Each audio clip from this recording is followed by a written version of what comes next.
చిట్యాల మండలం రామచంద్రపూర్ గ్రామంలోని 206 సర్వేలో 10 ఎకరాల ప్రభుత్వ భూమిని ఓ వ్యక్తి కబ్జా చేస్తున్నాడంటూ ఆర్బీ న్యూస్ లో ప్రసారం చేసిన కథనానికి రెవెన్యూ అధికారులు స్పందించారు.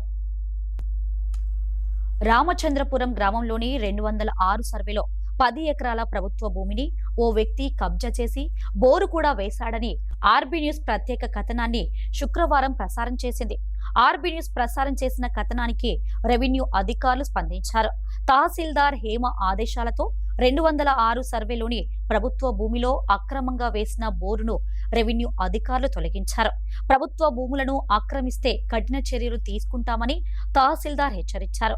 ఈ విషయం గురించి ఉన్నతాధికారులను సమాచారం అందించనున్నట్లు తహసీల్దార్ హేమ పేర్కొన్నారు.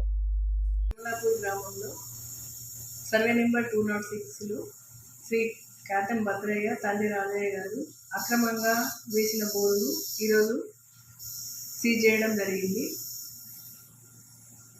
మరియు ఇక ముందు ఇలాంటి చట్టపరమైన వ్యతిరేక పనులు ఎవరు చేసినా చట్టపరమైన చర్యలు కైగొనబడింది. మరియు ఇటు విషయంలో నివేదిక పై అధికారులకు సమర్పించబడుతుంది.